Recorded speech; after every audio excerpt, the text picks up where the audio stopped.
My name is Rebecca Hayes. I'm 38 years old and was once the chief executive officer of one of the fastest-growing software companies in New York. I spent more than a decade of my life building everything from the ground up. But on an evening that was supposed to be just a casual dinner with the CEO and his family, I was replaced, quietly, shamelessly, by his 22-year-old daughter. No announcement. No explanation. Just one sentence said as if it were a whisper in the wind. Rebecca, it's time for the next generation to lead. Me. I had to smile while my heart shattered. Have you ever been pushed out of the very place where you poured your blood and sweat to build something that mattered? Leave a comment, hit like, and subscribe if you've ever felt that kind of betrayal. Because what I'm about to tell you, they never saw coming. I still remember that first office, perched on the third floor of an old building in Brooklyn, where the elevator barely worked and the windows screeched every time the wind blew. We had no ribbon cutting, no signboard, not even a coffee machine. On my first day at work, John was sitting cross-legged on the floor, pulling apart an old printer he'd picked up off the street. He looked up, handed me a lukewarm cup of coffee and said, "Welcome to the future." I didn't know whether to laugh or turn around and leave right then. But I stayed. Not because I believed in some bright future, but because I saw something real in John's eyes. Determination. And for some reason I thought maybe I could do something meaningful here. Those early days were so hard that no one wants to remember them now. We struggled to pay the electric bill. Some months we had no salaries, just handwritten notes stuck to the communal fridge that read, "We'll make it up to you." I used my personal laptop to code, manage orders, even run product demos for clients right there on the kitchen table. John used to call me the silent engine. Because while he flew across the country raising capital and pitching at conferences, I was the one keeping everything from falling apart. I answered client emails at midnight, fixed software bugs when the team was burned out, and spent every weekend alone at my desk rewriting workflows so no one would lose their mind on Monday morning. Once, in our second year, we were about to lose our biggest client, a logistics company ready to jump to a competitor. Everyone panicked. John was away at an investor meeting in Boston. I remember staying up 36 hours straight, rebuilding the entire tracking system per their request, and sending off a presentation at 4 in the morning. 3 days later, not only did the client stay, they signed a 3-year contract. John came back, clapped me hard on the back and said, "Rebecca, you just saved the whole ship." I gave him a tired smile and went right back to work. We had no real policies, no HR department, no marketing budget. But I did everything: hiring, interviews, training, payroll design, vendor negotiations, product proposals. I was the technician, the accountant, the legal advisor, the support lead, and HR, all rolled into one. Once, during a brutal winter, our office heating failed completely. John told everyone to work from home, but I still came in because the servers were housed in our office. I wrapped a blanket around myself, wore gloves while typing, and kept the servers warm by placing hot water bottles around the racks. I never bragged about it. I didn't need anyone's recognition. I just did what had to be done because if I didn't, no one else would. When we landed our first investor, I wrote the proposal. When we signed our first 7-figure contract, I led the demo myself. No one knew how much I practiced speaking in front of investors. I stood for hours in front of the mirror, rehearsing until my smile no longer looked forced. John used to tell others, "She doesn't speak often, but when she does, people listen." Even so, I never craved the spotlight. I didn't need a fancy title or a big corner office. I just wanted systems to run on time. I wanted clients to trust us. And more than anything, I wanted to see the results of what we built. The day we moved from that old office to the current building in Manhattan, I stood quietly by the 12th floor window, looking down at the people walking by. 12 years had gone by in the blink of an eye, but the strain in my back, the sleepless nights, the investor rejections, and the meticulously balanced budgets, they never left me. John once promised that one day when the company was stable, I would be the first person he chose to lead the next team. And I believed him. Until that evening, when Samantha walked into the boardroom with a confident smile, a pristine designer suit and glossy golden hair styled to perfection. She didn't have to fight for a seat at that table. She was born into it. I sat there in silence, remembering everything, every wire I installed in the old server room, every contract I wrote by hand at the kitchen table, every client I nurtured so well that I even remembered their kids' birthdays. And now they tell me the new generation is here to breathe new life into the company? Did anyone ever ask who kept this company breathing in the first place? Who stood in the middle of chaos and never walked away? I said nothing. But inside, I knew they had just made a mistake they'd remember for the rest of their lives. At first, I didn't notice it. The changes crept in softly, like a draft sneaking in through a cracked window on a fall afternoon. So subtle that if you weren't paying attention, you'd think it was your imagination. The Monday strategy meeting I'd led for 7 straight years suddenly became a directional planning session, run by the product development team. When I asked the coordination assistant why I hadn't received an invite, she glanced at her calendar, then mumbled, "I thought you had a meeting with finance this morning." I walked into the meeting room just as Samantha's slideshow was mid-presentation. She stood confidently in the center of the room, passionately discussing organizational transformation for accelerated innovation, a phrase I had once coined, but in a completely different context. I sat down in the seat near the door, the one that used to have my name tag. It was gone. No one mentioned it. No one asked for my input the entire meeting.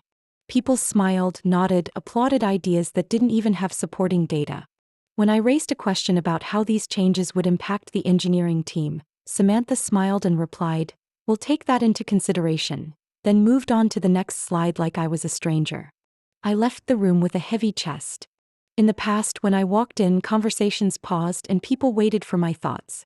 Now I was a ghost in the very place I helped build. One Wednesday morning, I arrived earlier than usual. As I passed by the engineering area, I heard whispers inside one of the smaller conference rooms.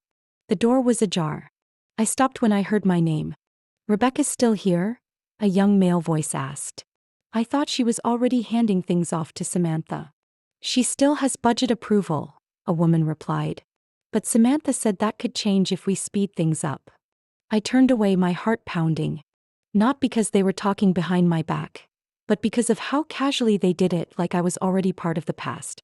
Later that day, during lunch with the senior management team, I sat beside Paul, our legal director, the one who used to call me the moral compass of this company. I asked about a long-standing partnership I'd spent 4 months negotiating with a Texas firm. "Oh, Samantha's handling that now," Paul said, eyes still glued to his phone.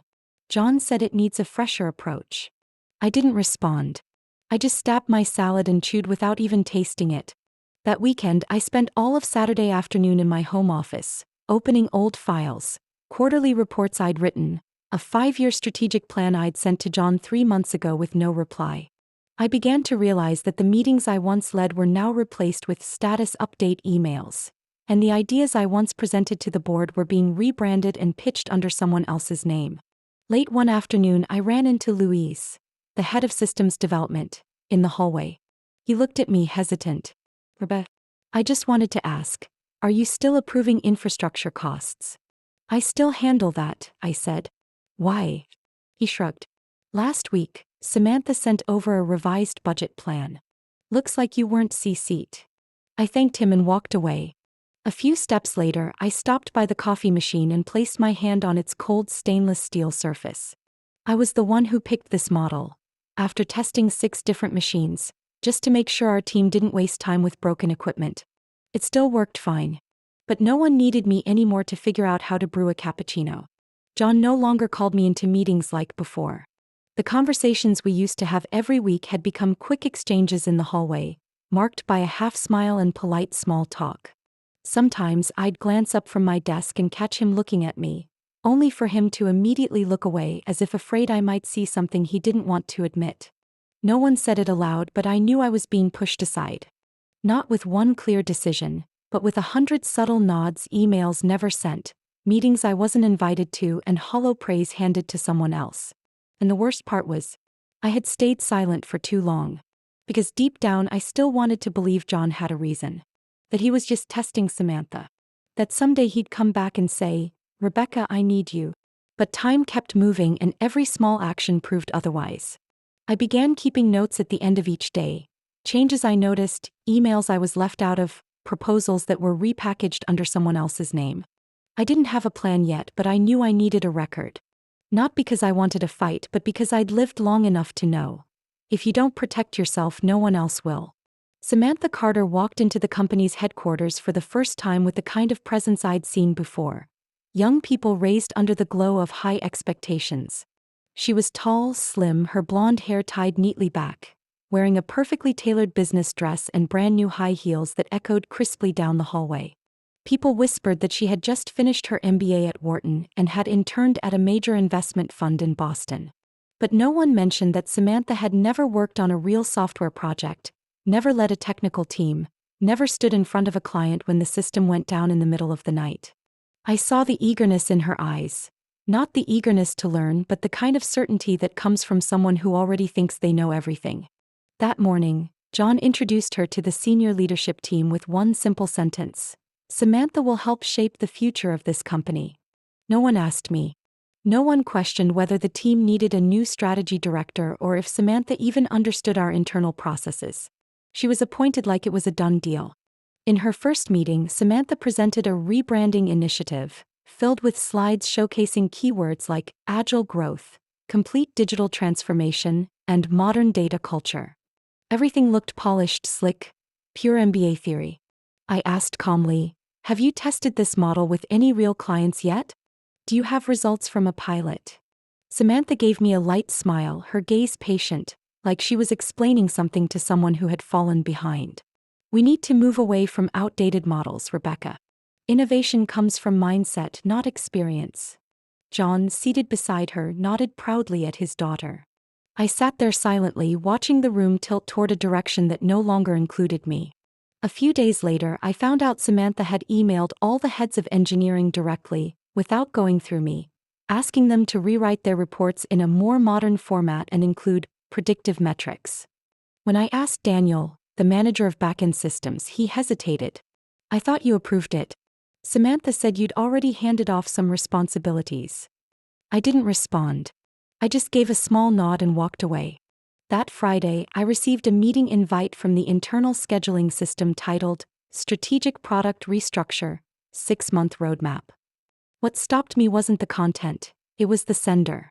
Not John. Not the coordination office. It was Samantha. When I entered the conference room, Samantha was already at the whiteboard, marker in hand. On the board was a completely new layout for staffing across the next 3 quarters. Under each department were names I didn't recognize, new hires Samantha had brought in over the past 2 weeks. "Rebecca, why don't you sit over here?" she said, gesturing toward a chair against the wall, far from the center of the room. No one looked back at me. Not a single surprised glance, like they were already used to me being absent from core discussions. As Samantha began outlining her plan to standardize data analytics tools, I saw on the screen a section lifted directly from a report I had sent to John 3 months prior. I recognized every chart, every annotated note. She hadn't changed a thing, just slapped on a new design and added her name at the bottom. I clasped my hands in my lap, feeling my fingers go cold from anger. But I said nothing. I didn't interrupt. I just sat there silently recording it all. That afternoon I went to John's office. He was reading a printed copy of Samantha's plan. I knocked lightly and stepped inside. "John," I said, "she's using my work. Word for word." He looked up, blinked, then slowly set the paper down. "Rebecca, I know, but Samantha is just trying to build on the best we've created. She admires your work." "Admires?" I repeated quietly, meeting his eyes. "Admiration doesn't give her the right to erase my name from my own contributions." John didn't reply immediately. He sighed, turning a pen slowly in his hand. "Rebecca, sometimes in order to grow we have to make room for others. You've been here a long time. Maybe it's time." I cut him off with a direct stare. "Are you saying I should leave?" "No, that's not what I meant," he fumbled. "I just think Samantha brings a fresh perspective." I left his office, no longer carrying the same weight I had before. In that moment I saw things clearly. Samantha wasn't the real issue. John was. He was the one pulling down the walls I'd built with sweat and time. And he was using his daughter as the excuse. I went back to my desk, opened my laptop, and searched for the folder containing the 3-year strategic plan I had written. Inside were sections I had never shared with anyone, parts one had saved for the right time. And that time was coming closer than I thought. That evening, I arrived at the restaurant with a strange feeling in my chest, as if I knew something was already waiting for me on the other side of the glass doors and soft piano music. The place sat atop a luxury hotel, where golden lighting shimmered off every wine glass, making everything feel elegant, distant, and cold. I was right on time. Inside, John was already seated with his wife, Ellen, and Samantha. She wore a cream-colored suit, simple in design but clearly expensive, her blonde hair softly curled and polished to perfection. Her eyes met mine as I approached, not arrogant, not hostile, just the confident look of someone who already believed she had won. "Rebecca, thank you for coming," John stood, pulling out a chair for me with a polite but strained smile. "I didn't think I had much of a choice, did I?" I replied as I sat down and placed the napkin in my lap, my voice even, though I made no effort to hide the truth in it. Samantha took a sip of wine, glanced toward the balcony, then back at me. "Honestly, this is just a casual dinner.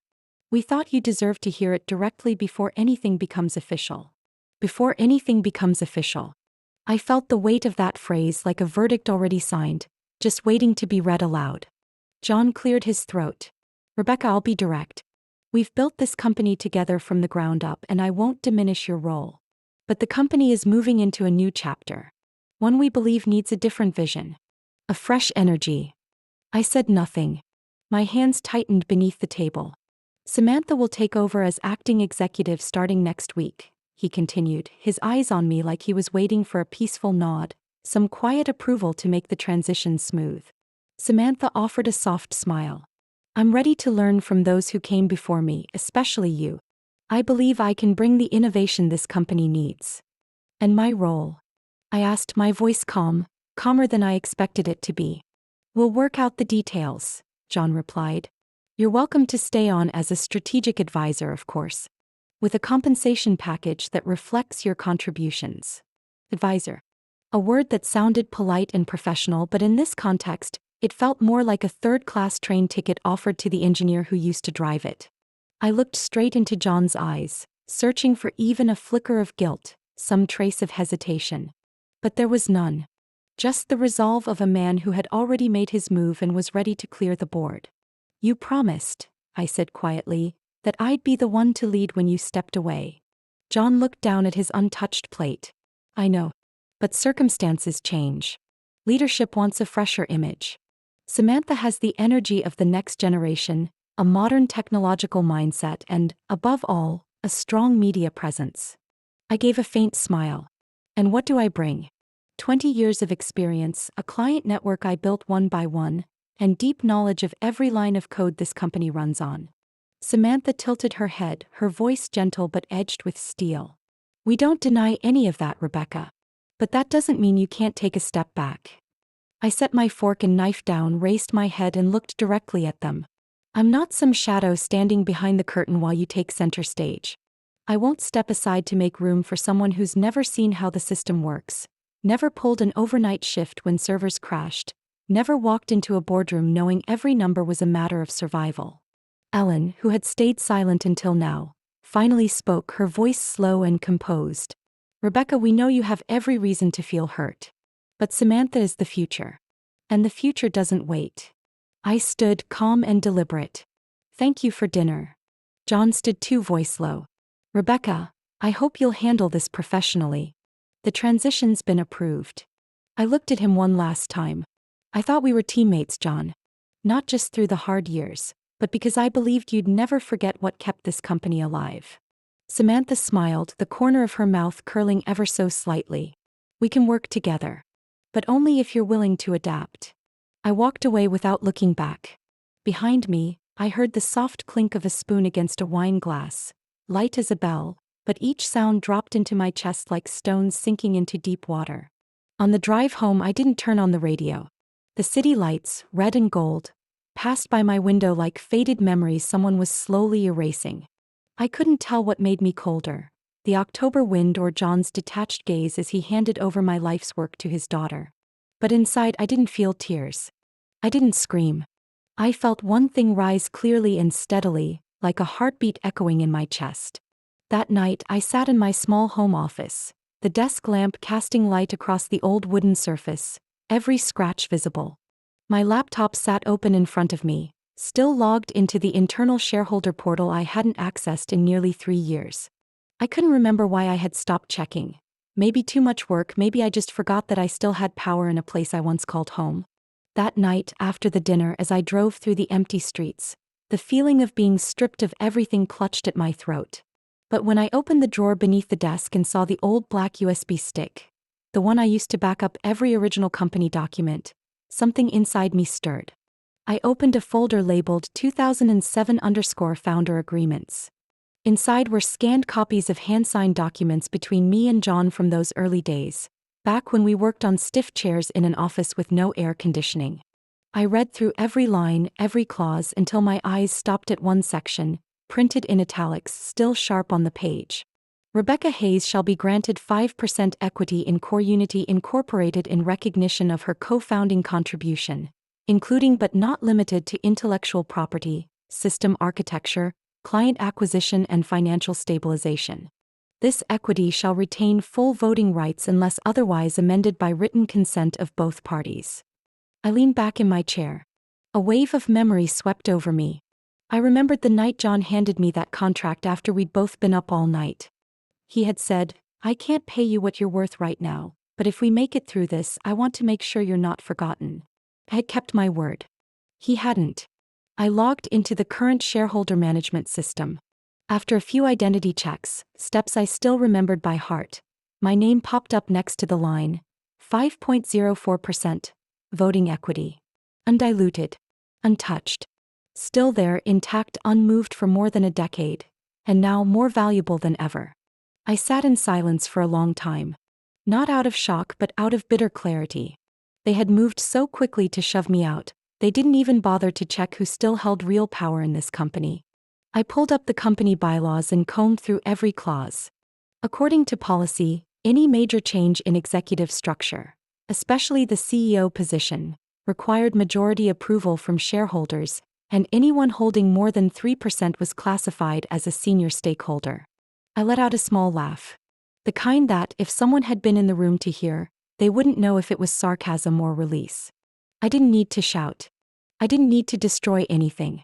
I just had to remember who I was, and what I still held in my hand.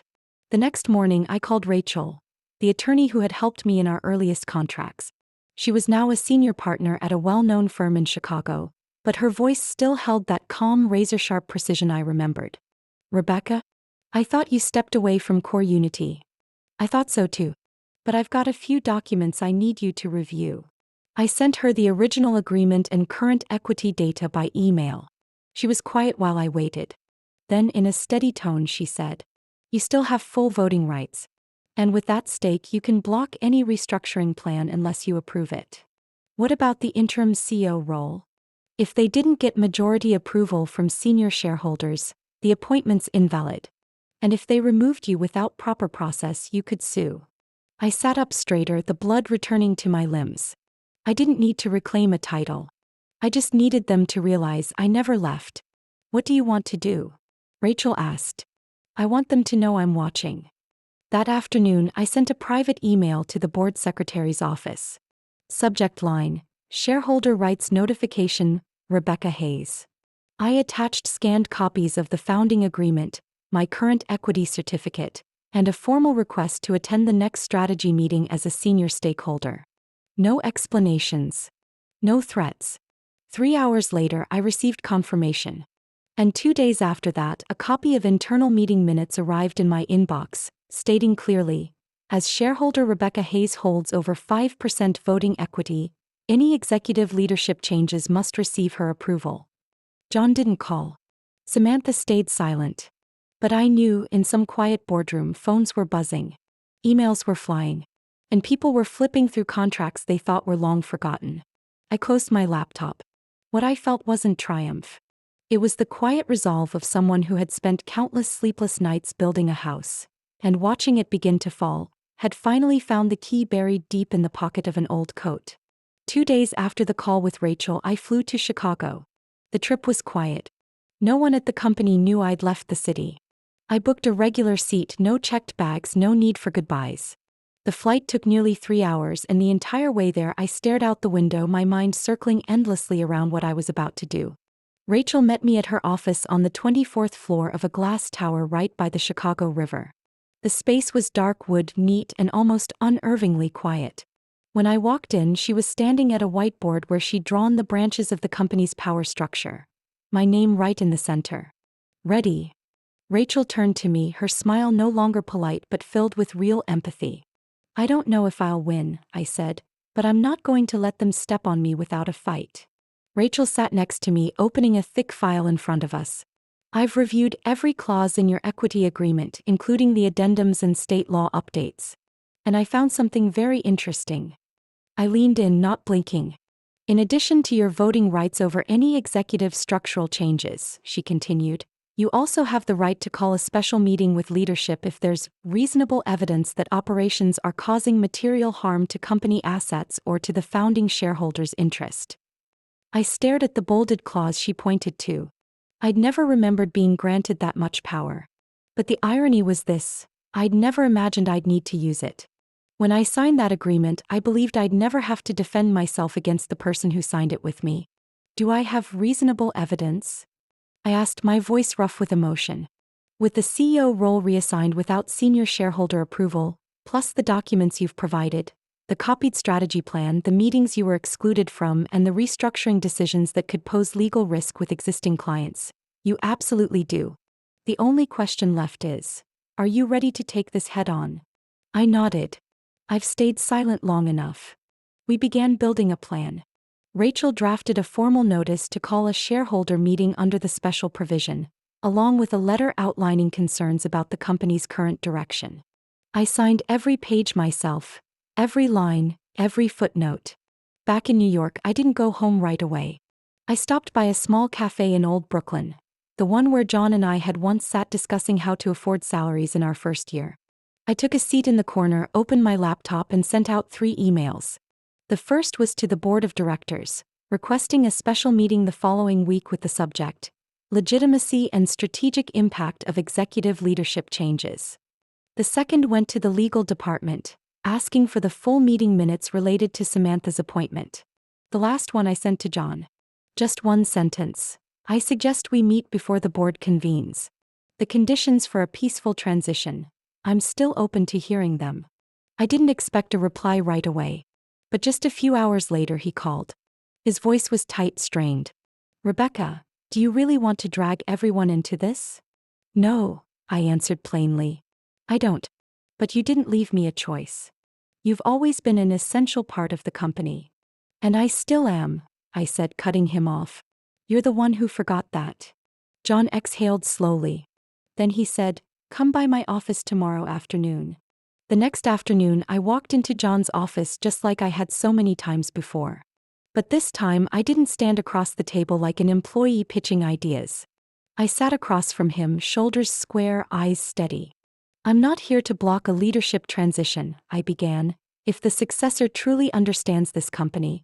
But Samantha doesn't. She's never worked through a single financial quarter, never handled a customer complaint directly, and has no idea why our systems function the way they do. She needs time, John said, and mentorship. I'm not against her learning, I replied. I'm against placing an entire company into the hands of someone who doesn't yet understand what she's holding. He looked at me, eyes lined with fatigue.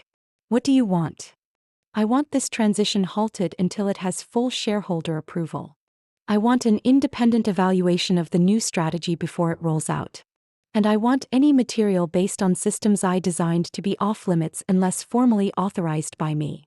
John didn't answer immediately. He looked out the window, fingers tapping lightly on the desk. I thought you wanted the title. His voice was low, weighted. I want respect, I said. And if I can't get it through promises, I'll take it through policy.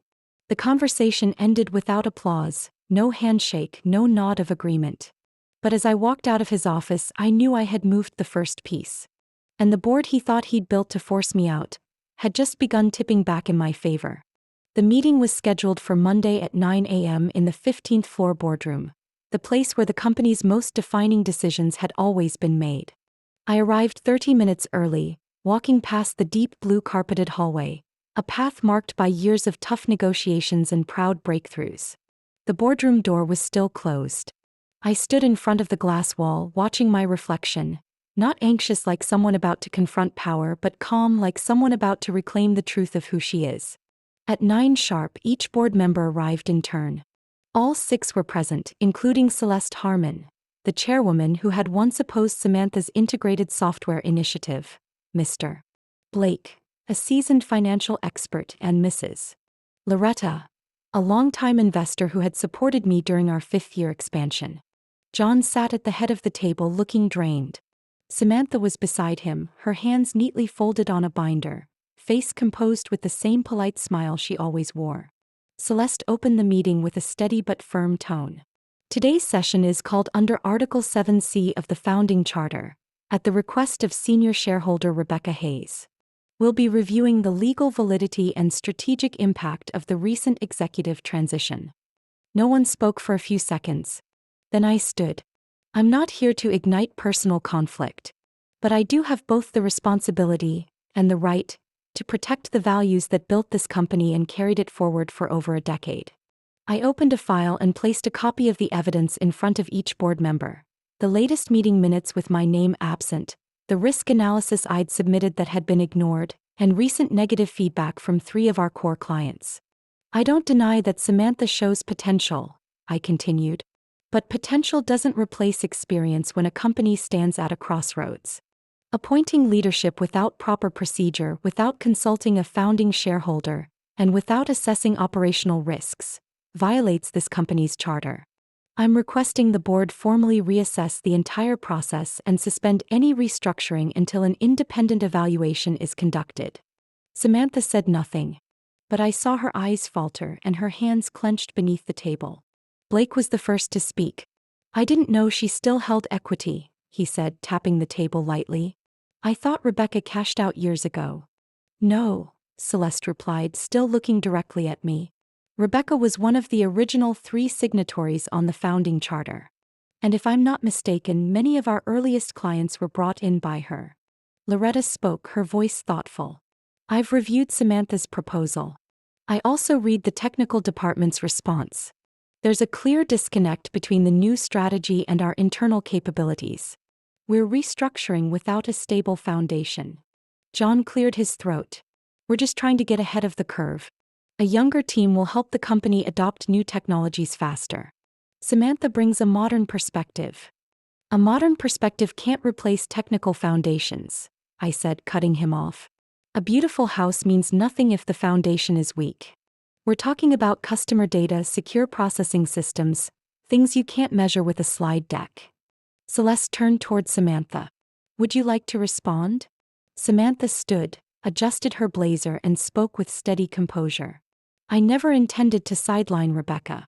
But I believe the company needs a new face to attract investors and media interest. I was trained to lead. And I'm ready to learn. Blake tilted his head.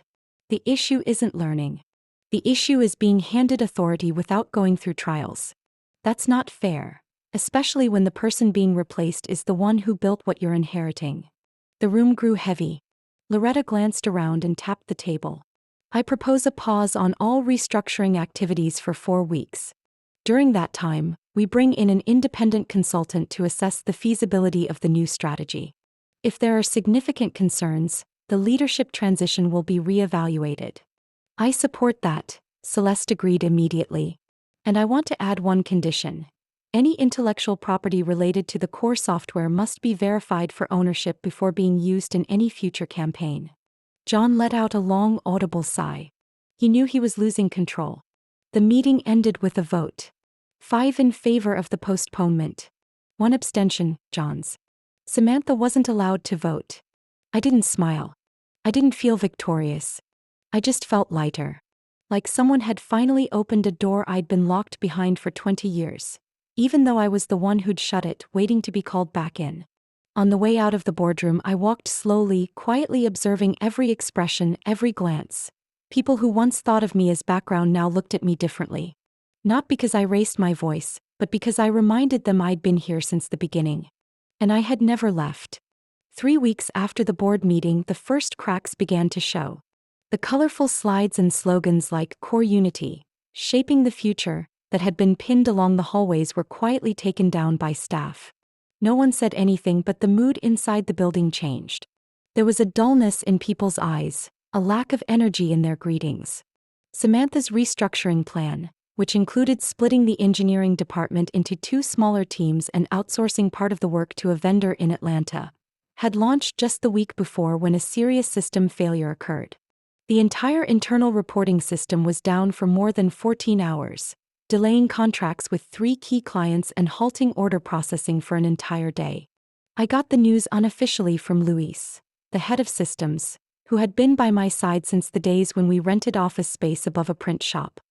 He called me as I was about to leave the house early that morning. "Rebecca, the system's down. They tried integrating new code from the outsource team without checking compatibility with the legacy setup. She didn't run it by QA? She said it wasn't necessary. They were working off predictive analysis. But honestly, she doesn't understand how the old system works." I paused. "Did you log every change? Every line? Don't delete anything. What are you going to do?" "Nothing. It's speaking for itself now." That morning, Samantha called an emergency meeting with all department heads. She walked in with a tight smile, trying to hold composure.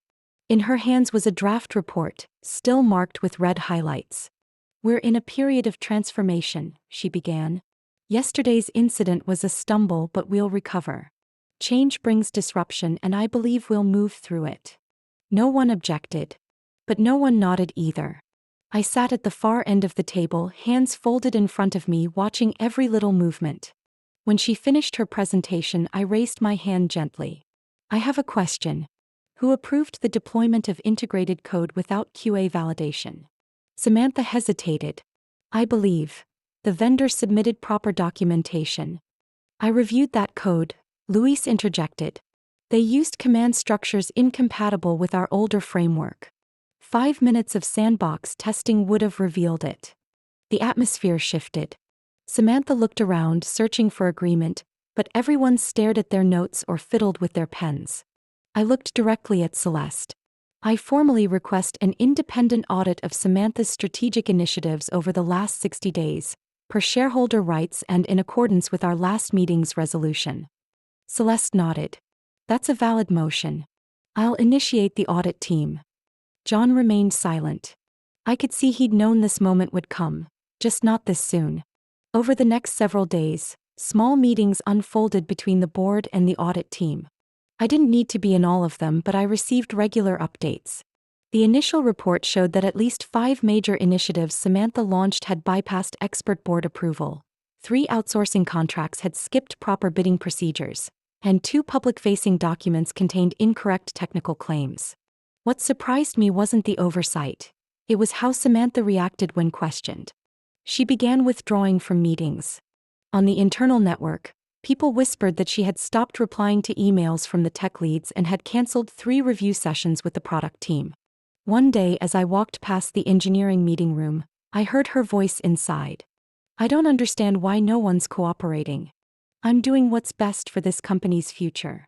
A male voice responded, "The future doesn't exist if you break the present." "Samantha." I kept walking.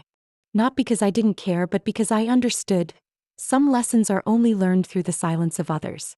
A week later, the official audit report was sent to the entire board and senior shareholders. More than 20 risk points were outlined, along with a recommendation to halt the entire restructuring plan to prevent further loss of intellectual property and client trust.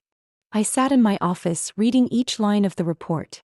Luis walked in and placed a hot cup of coffee on my desk. "We're getting back on track," he said. "No," I replied, eyes still on the screen. "We're rebuilding the tracks, piece by piece. But this time, there will be warning signs." I didn't feel joy. I didn't feel vindication. Just relief. The kind you feel when you've pulled a train back from the edge using the same hands that once built it from scratch. The final meeting took place on a Thursday morning. The sky was still gray, and mist clung to the large glass windows of the 15th floor boardroom. Celeste sat at the head of the table, a thick folder laid out in front of her. The room was unusually silent. No coffee cups clinking, no side conversations like usual. Everyone waited for what they all knew was now inevitable. "After 6 weeks of independent audits and evaluations," Celeste began, her voice steady as always, "we conclude that the initiatives proposed by Ms.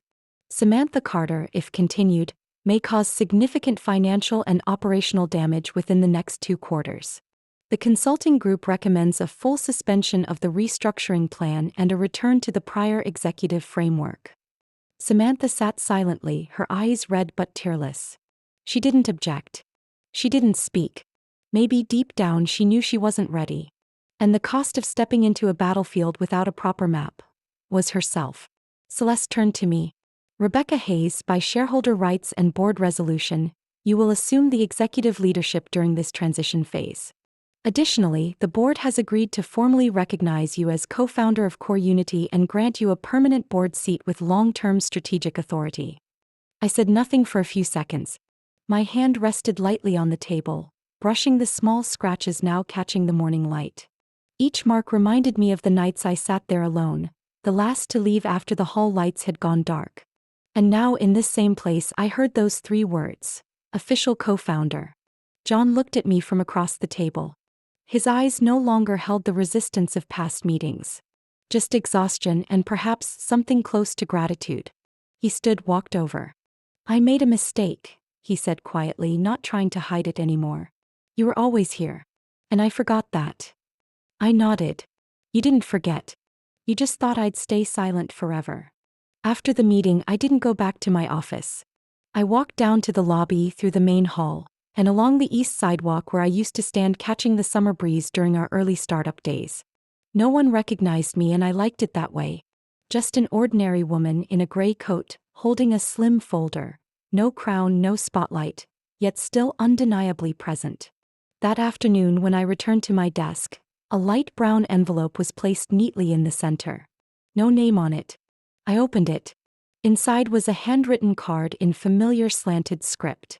Rebecca, not everyone can stand firm when pushed to the edge. But you didn't just stay standing. You held the foundation. I watched. Every day, every meeting you were left out of, every time you sat at the end of the table and stayed unbelievably calm. You didn't yell.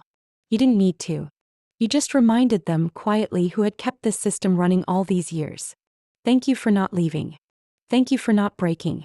Signed, Vanessa. I placed the letter down. My chest tightened as if someone had gently wrapped their arms around me. Not from victory. Not from power. But because after everything what I had held on to wasn't just a title. It was something few people truly see. Value. That night I went home and left the lights off. I stood by the window looking out over the lake, where distant lights shimmered softly on the water. I poured myself a glass of red wine, opened my laptop, and logged into the company's internal system. The familiar header still read, Core Unity, a system you can trust. But now, beneath it, a new line had been added. Co-founder Chief Strategy Officer, Rebecca Hayes. I sat there for a long time. Not typing. Just letting that line exist in front of me. Quiet. Not for anyone else to see.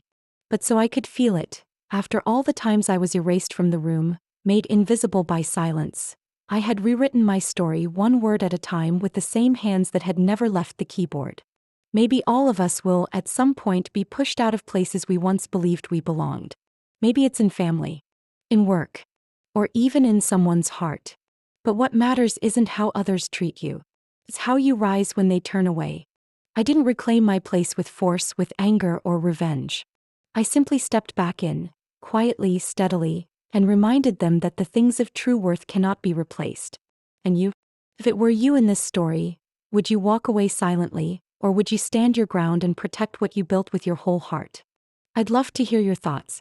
Share your feelings and perspective about this story in the comments below.